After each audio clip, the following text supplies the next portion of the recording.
I'm gonna pick a good one.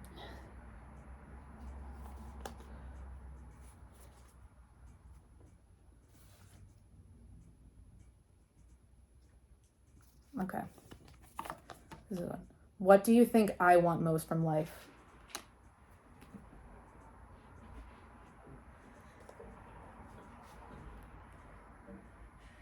I think you want to find where you belong. Correct, on the dot. I really think that's what you are searching for and you are struggling for, but you need to find your own path. And most of all, you need me to let you do it by yourself and find your own path. But you are definitely trying to find where you belong.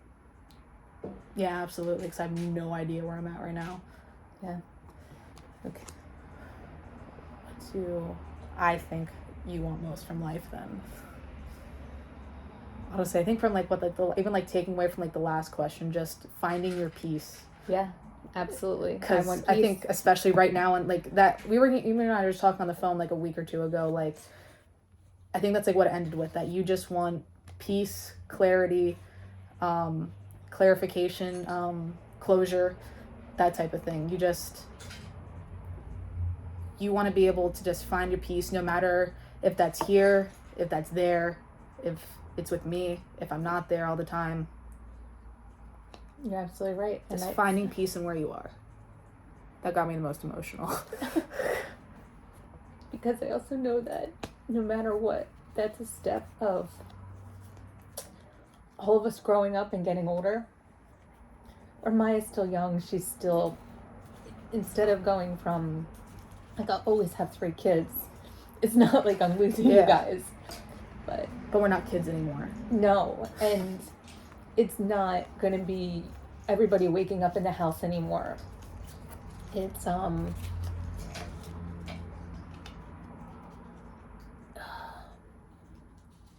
being able to move on and grow up. And at the same time, surrender. That has definitely been the hardest. How did that question make you feel?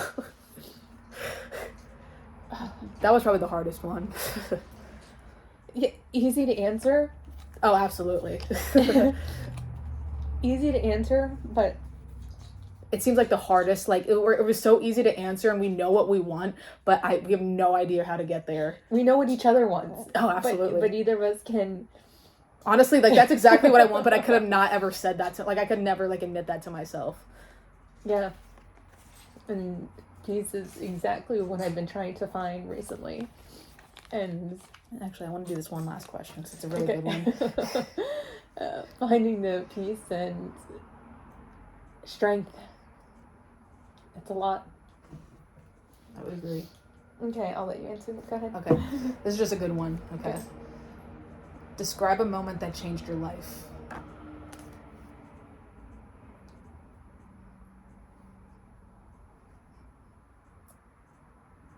I don't even necessarily think you just like becoming a mom, but for just some reason that sticks out to me is just you having Maya, because I feel like there was a lot of change with that. This is what I'm going to say for you, because like we can answer this, like what I think changed most of your life, and then I'll answer my thing and we can do the same. What I personally think changed your life the most was having Maya, mainly because your previous children were from the same person, so she has like that outside, I want to say, because she's my sister. I'll always think of her my sister, never like my half sister or anything, but that was like a different, like you were, older, but just I think different from what you thought was already was planned. I think you got married to Dad, and like that was kind of like that's what you thought would be forever, but things change, and I think her coming into your life where she we have to be involved with a different family, I think it changed us a lot. I think it even changed you and Jacob a lot. I think it changed all your outside relationships. I think it brought the family closer because, they're like, oh, a baby. And they kind of just... That's what I personally think. I think Maya changed your life a lot. Maybe not the biggest thing, but that's what I personally see. Just because I know it changed a lot of, like, your, like, relationships. But what would you say changed your life? having to go back a little bit before, like I would say Scott. I mean, Maya wouldn't be here without Scott. Like when you first started dating, like when or like you seem like back in high school, or like when Jacob and I were already around. No, when you and Jake were around, so 10 years ago. Okay. When I absolutely agree with that Right? now that I think about it, yeah. Because without Scott, we don't have Maya. And what It emotionally changed you as a person too, up to this day still. you're absolutely right, and that's what I'm struggling with. And to the point where I knew who I was after Daddy and I had split up. I knew what I wanted out of life. And then when Scott and I got together, All the plans changed. yes, I went from thinking more of what I necessarily wanted to what he might want and what would be that I could do it and I could fix him and make it better. And then to Maya, of course, changed that course. And she's the healthiest part of the relationship because she is just pureness. She doesn't know his demons like you and Jacob had to deal with living at home.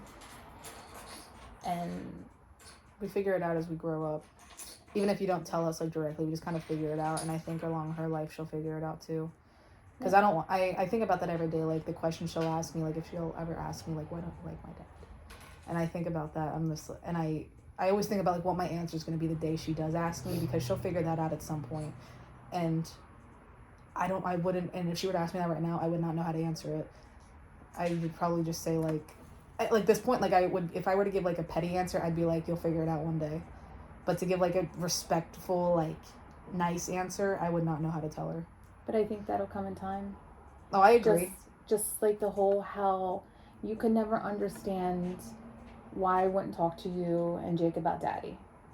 And it But wasn't we figured that out a right. long time. But I didn't need to tell you because how I grew up, it was none of your business. You know what I mean? All you needed to know is that you had two parents that loved you and were going to take care of you. And that's exactly, I think what we talked about in previous questions was like, if there was bad things going on, I didn't know. It was just pure childhood. And I think Grandma was able to disguise a lot of that, the bad times between that, because, you know, weekends would come around and be happy. So like at home, when you and Dad like want to sleep in the same bed, it would just kind of be like a getaway from that. No, so that's where I kind of see is, I mean, 10 years. He changed her life a lot. Yeah, he did, because at that time I was 33 going on 30, or I should know, I just turned 34, and I was getting ready to be going back to school then, and I knew that I wanted no more kids, and that was it. And 4 years later we had Maya, which No, 3 years, because I was 13 when she was born. yeah, but he and I started dating in 2012. Oh yeah. And she was 4 born in years, 2016. Yeah. And having that, that's the one thing though, it's like she's the best blessing I never knew I needed in my life. She's a blessing in disguise because of who her dad is to me. Yes. But she outweighs the bad. For sure. And to see the relationship that you and Jake have had to go through, but how you've had to communicate because of helping out with Maya, I think has helped you both. Even with just other things, like this past weekend when I needed someone to help get my car because I wasn't around, he didn't even hesitate to really say yes. He just was like, what's your question? I told him, and he's like, yeah, no problem. And I even said I'd repay him, and he's like, no, don't worry about it. So I think him and I just grew, you know, yelling from each other to like demanding things to just helping each other. I also hope that you see in the relationship that you realize what you do and you don't want. It's him and I both found patience, I think, with Maya. Him and I had zero patience for each other growing up, and I think she just really, you know, maybe not at first, because him and I weren't the most thrilled at first because we were just, you know, 13, 16, but I think in the end it brought him and I closer at the end of the day. Our sister did. No, absolutely. and she has her purpose. We all have purposes, and it's something undescribable, but good, absolutely good. So that's why I would have to say he absolutely has changed my life.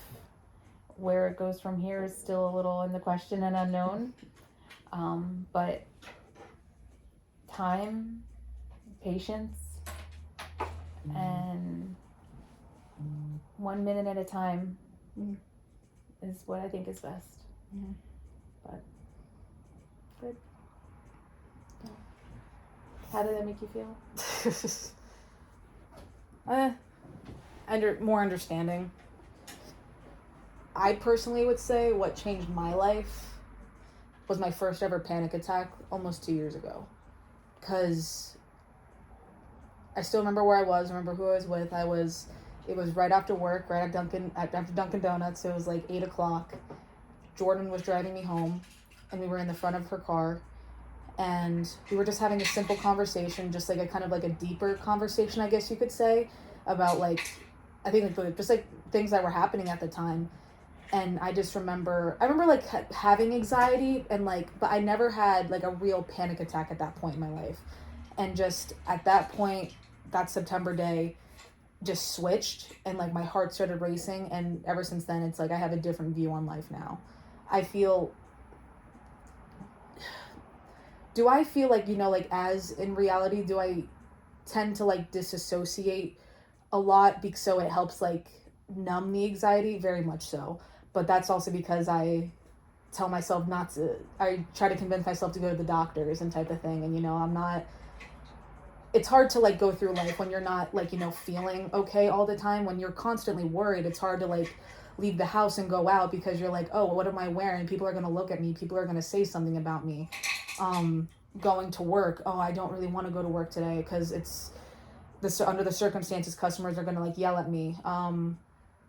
I don't want to eat this certain thing because I think it's gonna make me gain weight. Oh, I have to eat because if I don't eat, I'm gonna die. Very much so. I just think about every single little move I do now, and I do have a hard time like going through like everyday life because I'm just, from the second I wake up, I'm worried about like, oh, who texted me? Did I miss any calls? Am I up on time for work? When do I have work? Okay, I have this much time to get ready. I feel like that's like kind of like a normal thing. Like you're talking to yourself, you kind of just plan out your whole day, but it's just focused around the center of worrying like that. It's consuming you. Yeah, like there's like something happened with Dad or whatever that like I missed his phone call or something, and I felt just this horrible like anxious like anxiety, like this like physical anxiety, like, and I was just very emotional. Like I started crying. Like I was like, what, is he mad at me? Like, why is he mad at me? Like, did I do something? Oh wait, I think I did do something, but I don't even know what I did. I'm worried all the time. And at some point I wasn't like this. Like I was able to just get up. I didn't have to do breathing exercises because I couldn't catch my breath or something, or I was like just sitting there, and it's all of a sudden now it'll be 1 o'clock in the morning and I'm just like what's going on? Like, oh, you're dying. I ask myself that at least like once a day because I feel very anxious. I'm just like, I think you're having a heart attack. Like I tell myself, and at one point I wasn't like that. Even when I would say at like probably like my lowest point that like I can really remember at 14, because when I was 14 I didn't know anything. I could admit that now. Like I did not know anything. Like I was just learning about like what mental illnesses were right when I got diagnosed. I didn't know why I was feeling that way.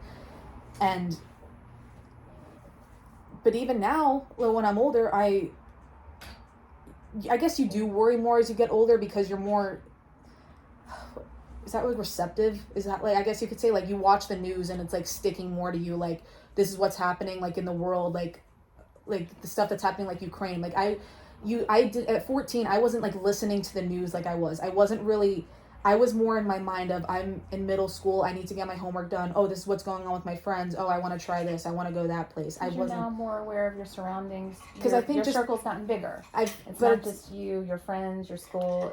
But also being in high school, and it's like that thought of people that are like, oh, you're in reality now. Like, welcome to the real world. And it makes you, because when I hear that, I'm just thinking, oh, I have to be in tune, that I got to be watching the news. I have to look up this, like, oh, what's going on with this person? Oh, How did the Depp Heard trial go? Thinking about like I would not care, 6 years ago about what was going on. Like, maybe Johnny Depp, because I'm like, oh, whatever like that. But I heard them, but it didn't stick to my mind and it didn't make me worry. I was just able to wake up, eat a meal without anxious that I'm gonna die or something, or that I don't know, just something like that. Like, that first panic attack just made me spiral, I would say. So, like, at this point in my life, I'm much more anxious than I was 2 years ago. But I would think that you are actually less. I have it under control, but but there's a lot. But I would say I have it more under control because I have an understanding of why. Because I know, like, what my biggest trigger is, and that's the fear of the unknown. And that's why I wake up every day very anxious, because I'm like, what's going to happen in the next hour? Like, I didn't know we were doing this. Like, it's that feeling of not being in control. That's what gives me anxiety. And I didn't need that sense of control because I was so young. But then getting the thought of, like, growing up, becoming an adult, you need to, like, be in control of your own life, and, like, you decide what's going to happen. You decide where you're going. This is why I think right now, you being 19 and me being 43 is perfect for you to understand that now, because I was a control freak, and I realized the more you think you have control, the less control you have. And you can't make anybody do anything you don't want them to do. Oh, wow. And that's why I think one thing I did, first time I learned that was with Jacob, when you would try to get him to do something and he would refuse. So you'd almost have to use, like, reverse psychology on him. Yeah. Just to get him, like, you give him your opinion, but you can't tell him, like, what you want him to do. So it's just a matter of the same principle. Yeah. My panic attack was the first thing that changed my life, I would say. So, yeah. How did this overall game make you feel? I feel more connected to you now. I feel like a lot of things we said, we kind of knew about each other already, but getting, like, that more of an understanding and explanation behind why we think that, or why we answered what we did, was very nice. We knew these answers to these questions, but we would have never talked about it. So it is. I would have just called you up and been like, "Hey, I think I know what your purpose in life is. I think you know what you want to do." But I will say, through this, I do feel like, I don't know, this, like, I feel closer with you now. Yeah. Our bond is only stronger. We've tied another knot. It feels good. But, yeah. All right.